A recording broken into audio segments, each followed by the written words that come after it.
हर महिला जो pregnancy plan कर रही होती है वह ये जानना चाहती है कि कैसे उसे पता चले कि बच्चेदानी का मुंह खुला है या बंद है।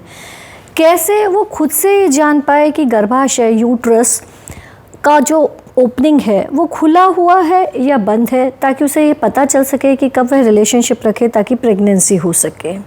महिलाओं का एक और कंसर्न रहता है कि वह ये चीज़ अपने आप खुद टेस्ट करके खुद से घर पे जानना चाहती हैं कि कैसे ये पता चल पाए कि बच्चेदानी का मुंह खुला है या बंद है। मैं डॉक्टर दीप्ति जैन, गायनेकोलॉजिस्ट, आज आपको इस चीज़ के बारे में डिटेल में बताऊंगी कि कौन कौन से ऐसे तरीके होते हैं जिससे आप खुद से घर पे जान सकती हैं बिना किसी फॉलिकुलर स्टडी के, बिना किसी ओवुलेशन किट के, कि बच्चेदानी का मुंह खुला हुआ है या बंद है। इसके कई तरीके होते हैं। इनमें से कौन सा तरीका सही है, एक्यूरेट है, कौन सा तरीका गलत है या आपकी बॉडी को नुकसान कर सकता है, इसके बारे में आज हम यहाँ पे डिटेल में जानेंगे। यह वीडियो मैंने स्पेसिफिकली इसलिए और बनाया है क्योंकि 2 दिन पहले ही ओपीडी के अंदर मेरे पास एक पेशेंट आई जो कि खुद से घर पे ये टेस्ट करने की, जानने की कोशिश कर रही थी कि बच्चेदानी का मुंह खुला हुआ है या नहीं खुला हुआ है, और इस चक्कर में उसके बच्चेदानी के मुंह को इंजरी हो गई और वह ब्लीडिंग के साथ मेरे को ओपीडी में दिखाने के लिए आई। इसीलिए मैंने ये वीडियो बनाया है ताकि आप ये ढंग से समझ पाएँ कि एक्चुअली आपको किस चीज़ को टेस्ट करना चाहिए, क्या सेफ़ है और कौन सा बेस्ट तरीका है इसके लिए। तो आइए जाने हम डिटेल में। सबसे पहले हम ये देखते हैं कि हर महिला के अंदर एक बच्चेदानी होती है सेंटर में, जिसे हम गर्भाशय भी कहते हैं या यूट्रस भी कहते हैं। उसके साइड में 2 नलियां होती हैं जिसे हम कहते हैं फेलोपियन ट्यूब्स, और साइड में 2 होती हैं ओवरीज जिसे कहते हैं अंडाशय। हर महीने कुछ ओवरीज के अंदर कुछ फॉलिकल्स ग्रो होते हैं, हार्मोन्स के कंट्रोल के अंदर वो चीज़ होती है। कुछ फॉलिकल्स ग्रो होते हैं, धीरे धीरे बढ़ते हैं, और उनमें से एक फॉलिकल ज़्यादा बड़ा होता है जिसे हम डोमिनेंट फॉलिकल कहते हैं, और उसमें से अंडा निकल के बाहर आता है। जब अंडा निकल के बाहर आता है तो वह समय होता है जब बच्चेदानी का मुख थोड़ा सा खुला हुआ होता है, जिससे कि प्रेगनेंसी होना थोड़ा आसान हो जाता है। ये नेचर का बनाया हुआ एक ऐसा सिस्टम होता है कि कुछ बॉडी में इस प्रकार के चेंजेस होते हैं कि जब अंडा निकल के बाहर आता है तो उस टाइम पे बच्चेदानी के मुख के अंदर कुछ पर्टिकुलर चेंजेस होते हैं। जो बच्चेदानी का निचला हिस्सा होता है उसको हम बच्चेदानी का मुंह या सर्विक्स कहते हैं। तो उसके अंदर कुछ ऐसे चेंजेस होते हैं। सर्विक्स के डिस्चार्ज के अंदर, यानी कि बच्चेदानी के थ्रू जो डिस्चार्ज निकलता है उसके अंदर भी कुछ ऐसे चेंजेस होते हैं जो कि प्रेगनेंसी को होने को सपोर्ट करते हैं जब अंडा निकल के बाहर आता है, ताकि स्पर्म का इजी मूवमेंट हो सके। तो उनमें से कुछ चेंजेस को आप अपने आप घर पे जान सकती हैं बिना किसी डॉक्टर के पास गए, बिना किसी ओव्यूलेशन किट को यूज़ किए। तो आइए जानते हैं कि क्या क्या चेंजेस होते हैं। देखिए, हर महिला के अंदर सबसे पहले हम बात करेंगे सर्वाइकल डिस्चार्ज के बारे में, यानी कि बच्चेदानी से जो निकलता हुआ डिस्चार्ज है उसके बारे में। उसके बारे में हम जानेंगे बच्चेदानी के मुख की पोजीशन के बारे में, और फिर हम जानेंगे कि बच्चेदानी का मुंह खुला हुआ है या बंद है, इसके बारे में। तो हम इन 3 चीज़ों के बारे में आज यहाँ पर जानेंगे, क्योंकि ये तीनों ही चीज़ों के अंदर कुछ कुछ ऐसे चेंजेस होते हैं जिससे कि महिला खुद से ये जान सकती है कि अब रिलेशनशिप रखने का सही समय है या नहीं है, इस टाइम पर प्रेगनेंसी हो सकती है या नहीं हो सकती। तो सबसे पहले बात करते हैं हम सर्वाइकल म्यूकस की, यानी कि बच्चेदानी के थ्रू होने वाला जो डिस्चार्ज होता है। देखिए, महीने में लगभग सभी दिन ही थोड़ा या कम या ज़्यादा डिस्चार्ज महिलाओं को होता है। ये डिस्चार्ज कभी कम हो जाता है, कभी ज़्यादा हो जाता है। ये पूर्णतः आपके हार्मोन्स पर निर्भर करता है। शुरू के, जैसे मैं एक रफ एग्जाम्पल के साथ आपको समझाती हूँ। जैसे कि आप मान के चलें कि आपका 28 या 30 दिन का साइकिल है, तो शुरू से 1 से 4 से 5 दिन तो आपके पीरियड्स आएंगे, ब्लीडिंग के चले जाएंगे।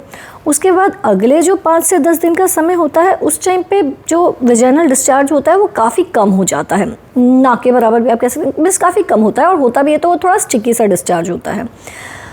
10 दिन के बाद 10 से 14 दिन का जो समय होता है, उस टाइम पे वो डिस्चार्ज बढ़ना शुरू हो जाता है, और वो डिस्चार्ज वाटरी हो जाता है, थिन हो जाता है, पतला हो जाता है।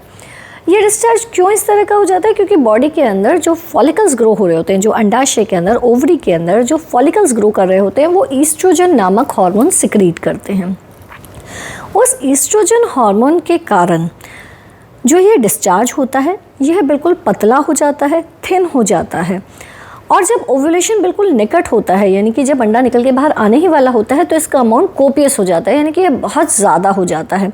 और ये अगर महिला इसको अपने थंब और फिंगर के बीच में स्ट्रेच करने की कोशिश करे तो लगभग ये 1 इंच जितना स्ट्रेच भी हो जाता है। इसे हम एग वाइट कंसिस्टेंसी का भी कह सकते हैं, यानी काफ़ी थिन, पतला और स्ट्रेची, यानी कि 1 इंच जितना आप उसे स्ट्रेच कर सकते हैं।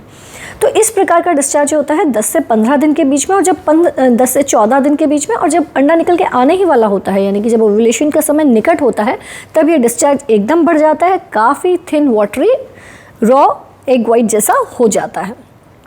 जब अंडा निकल के बाहर आ जाता है, उसके बाद बॉडी के अंदर प्रोजेस्टेरॉन नामक हार्मोन होता है जो बढ़ता है। प्रोजेस्टेरॉन हार्मोन के इन्फ्लुएंस के अंदर जो आपका डिस्चार्ज होता है वह कम हो जाता है, और वो थिक हो जाता है, बहुत ज़्यादा नहीं होता, उसका अमाउंट कम हो जाता है। तो अगले आने वाले जो ये 15 से 20 दिन का समय होता है, इसके अंदर डिस्चार्ज काफ़ी कम हो जाता है, सूख जैसा सा जाता है, और तो अगर थोड़ा बहुत होता भी है तो वो काफ़ी थिक होता है।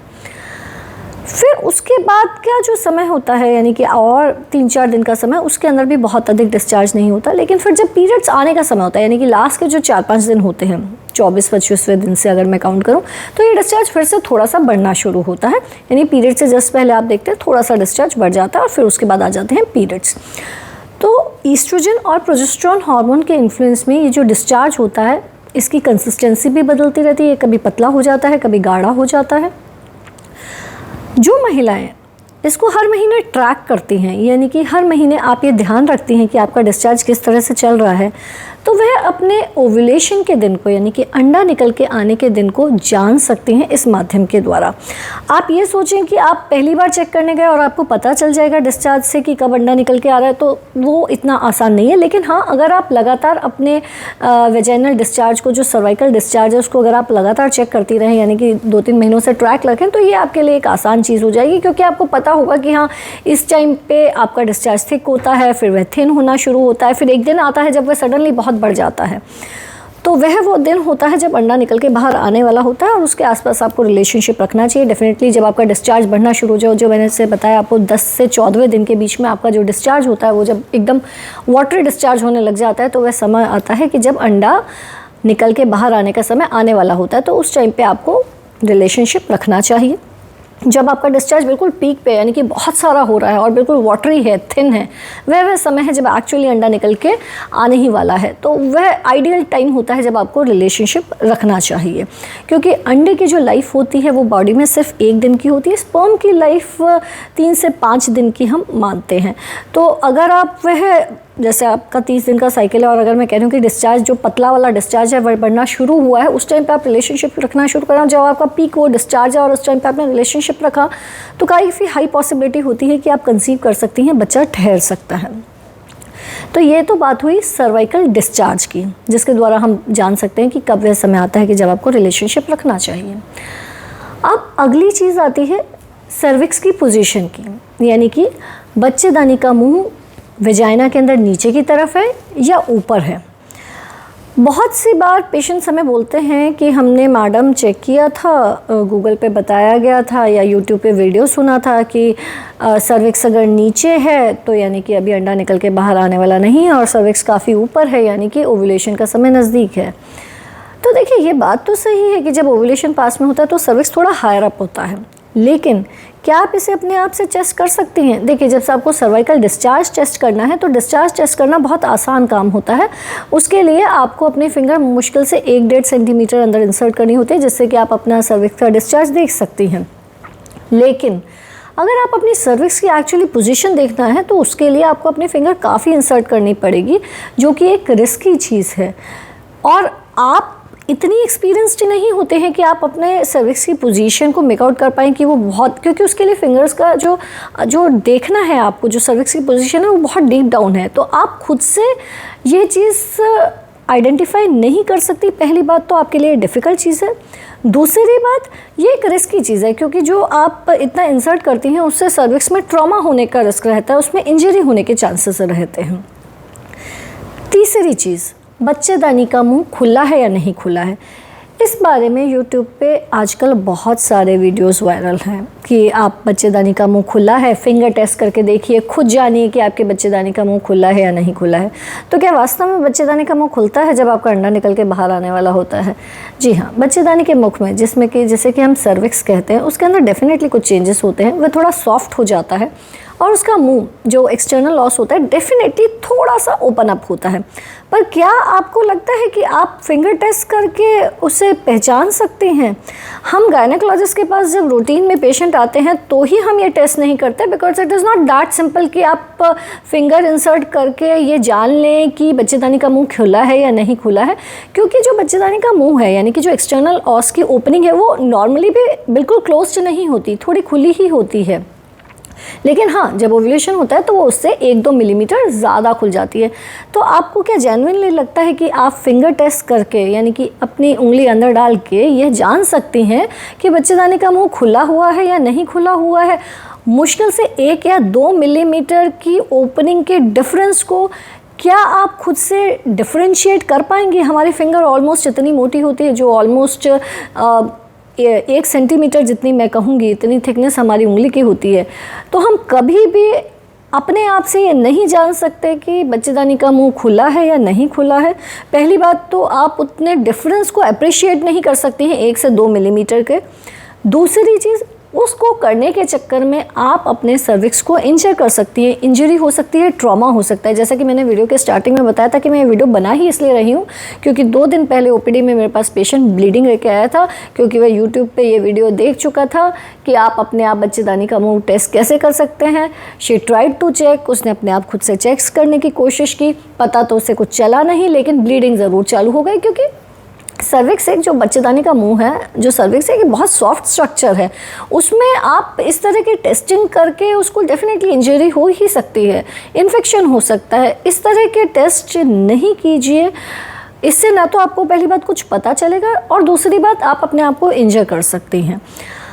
इवन हम लोग अगर जब टेस्ट करते हैं, जब हम गायनेकोलॉजिस्ट टेस्ट करते हैं, तो हमारे पास कई तरीके होते हैं। हम पर स्पेकुलम एग्जामिनेशन करते हैं तो हमें नीचे का दिखाई देता है। अगर हम टेस्ट करते हैं, अगर हम पेशेंट का पीवी एग्जामिनेशन करते हैं, तो हमने इतने सालों उस चीज़ की पढ़ाई की है and then we are geared up to do that. यानी कि आप समझ रहे हैं कि हमने काफ़ी बार, काफ़ी टाइम इस चीज़ को किया होता है, इसलिए हमको वो करने के लिए हम लोग यूज्ड टू होते हैं और हम चेक करके फिर भी कुछ हद तक आपको बता सकते हैं, लेकिन आप खुद से वह डिटेक्ट नहीं कर सकती हैं। दूसरा, जब हम एग्जामिन करते हैं तो हमें चीज़ नज़र आ रही होती है। आप जब खुद से टेस्ट करेंगे तो आपको नज़र नहीं आएगा। और खुद से वेजाइना में स्पेकुलम इंसर्ट करने की गलती भी नहीं कीजिएगा। तो भूल से भी ये जो यूट्यूब पे इतने सारे वीडियोस वायरल हो रखे हैं कि बच्चेदानी का मुंह खुद से आप चेक करें, हाँ ठीक है, सर्वाइकल म्यूकस आप देखना चाहती हैं वो आप देख सकती हैं, क्योंकि वो आपको बहुत थोड़े से इंसर्जन पे या जस्ट वेजाइना का आधा 1 सेंटीमीटर में आपको पता चल जाएगा कि डिस्चार्ज किस तरह का है। लेकिन ना तो आप सर्विक्स की पोजीशन चेक करने की कोशिश कीजिए, ना ही सर्विक्स की ओपनिंग चेक करने की कोशिश कीजिए। ये दोनों ही तरीके हम गायनेकोलॉजिस्ट बिल्कुल भी रिकमेंड नहीं करते हैं। ठीक है, आप फॉलिकुलर स्टडी नहीं कराना चाहती हैं, आपको बार बार गायनेकोलॉजिस्ट के पास जाना पॉसिबल नहीं है, ओवुलेशन किट्स का यूज़ नहीं करना चाहती हैं क्योंकि वो थोड़ी महंगी होती है, दैट्स ओके। तो आप अपने सर्वाइकल म्यूकस को ट्रैक कीजिए, आप बेसल बॉडी टेम्परेचर को ट्रैक कर सकती हैं। बहुत सी महिलाओं के अंदर जब ओवुलेशन होता है तो उसके बाद बॉडी का टेम्परेचर बढ़ना शुरू हो जाता है। आप बहुत सी महिलाओं में ओवुलेशन के टाइम पे पेन में एक्यूट पेन होता है, एब्डोमेन में पेन होता है, उसके द्वारा जान सकते हैं कि आपका अंडा निकला है या नहीं निकला है। तो कहीं सेफ़र और बेटर तरीके अवेलेबल हैं। इंस्टेड ऑफ आप ये बच्चेदानी का मुंह का टेस्ट, ये जो जांच करने का कि आप खुद से टेस्ट कीजिए, तो ऐसा आप बिल्कुल भी नहीं कीजिए। हाँ, सर्वाइकल म्यूकस ट्रैक कर सकती हैं, बेसल बॉडी टेम्परेचर जान सकती हैं, और बहुत सी महिलाओं में जैसा मैंने बताया कि ओवुलेशन के टाइम पे पेन होता है, किसी किसी महिला में स्पॉटिंग भी होती है, उससे भी आप जान सकती हैं कि अंडा निकल के बाहर आया है या नहीं आया है। फिर भी आपको कोई कन्फ्यूजन हो तो आप कमेंट बॉक्स में लिख के हमसे पूछ सकती हैं। चैनल को सब्सक्राइब कीजिए। धन्यवाद।